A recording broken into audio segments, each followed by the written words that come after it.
ব্যাগা তো ফেলে আসছে কেন? বয়ফ্রেন্ডের গিফট লুকে রাখছিস? কোন বয়ফ্রেন্ড? আমার বয়ফ্রেন্ড হবে? তোমার জ্বালায় কোনো জিনিসের সাথে আমি কথা বলতে পারি? ব্যাগ দেখা। কি করতেছো? পুরো ব্যাগ দেখা। আরে ছাড়ো, আরো বললাম। কি সমস্যা তোমার? তুই আমার সমস্যা। আমি কেমনে তোমার সমস্যা? কেমনে হলো তোমার সমস্যা? কেমনে?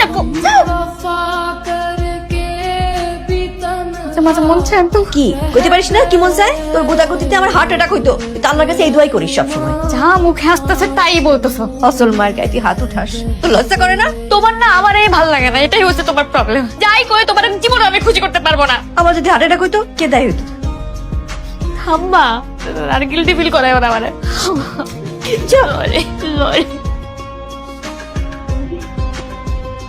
এটা কার খাবার, আমার না ওর? তোমার খাবারের প্রতি লোভ একটু কমাও তো আম্মু, ওজনটা কমাইতে হবে। কয়দিন আর বাঁচবো? বেশি তো কিছু চাই না, একটু ভালো মন্দ খাইলাম আর একটু ঘুরতে গেলাম, এই তো। এসব কিছু চলবে না, নিয়ম মেনে চলবে, সুস্থ হইতে হবে তোমার। আম্মু টাকার ব্যবস্থা কিন্তু হয়ে যেতেছে। এতদিনে রান্না বান্নাটাও ঠিক মতো শিখতে পারলি না। খারাপ হয়নি, খাও। কখন আসবি? কেন? এমনি। দেরি হবে কিন্তু আসবো, ডাইপার চেঞ্জ করতে বিকালে। সারাদিন বিছানায় শুয়ে থাকতে ভালো লাগে না, আমার একটু হুইল চেয়ারে বসাই দিয়ে যাবি? বুঝছো তুই এখানে কেন?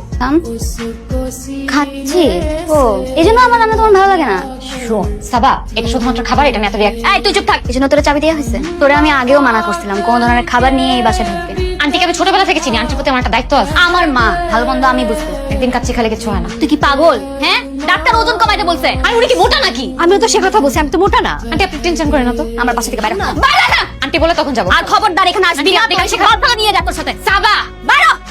আন্টি বললে তখন যাবো। বাইরে হবি কিনা তুই? আন্টি বললে তখন যাবো কিনা? আরে বললাম তুই বের হো না। আই এসে নাকি? আপনি এখানে আর আমি কোথায় কেমনে জানেন? আপনার সিভিতে লেখা ছিল অ্যাড্রেস। আমি কিন্তু আসার আগে আপনাকে কল দিছিলাম, আপনি ধরেননি। কেন বলেন তো? বস আপনাকে জবে নিতে চান, দেরি করলে কিন্তু অন্য কারো নিয়ে নিবে। আমার বাসা কিন্তু তোমাদের ওই দিকে ঈদগা মাঠটা আছে না, ওটা উল্টা দিকে, ওই বেকারি বিল্ডিং এর 3 তলায়। আর বারান্দা থেকে ওই ঈদগা মাঠ দেখা যায়। আম্মু খাইতেছো? হ্যাঁ খাইছি আমি। হ্যাঁ আসবো আসবো। 1 ঘন্টা ব্রেক আসলে আমার প্রতিদিনই লাগবে। প্রতিদিন 1 ঘন্টা ব্রেক ফাইজ দেবে নাকি? স্যার লাগলে রাতে লেট করে থেকে আমি পোষায় দিব। শোনো, তুমি যদি বিকালে 1 ঘন্টা না থাকো, তোমাকে রাতে এক্সট্রা 3 ঘন্টা কাজ করতে হবে, আর এটার জন্য কোনো টাকা পয়সা পাবে না, বুঝতে পারছো? ঠিক আছে স্যার।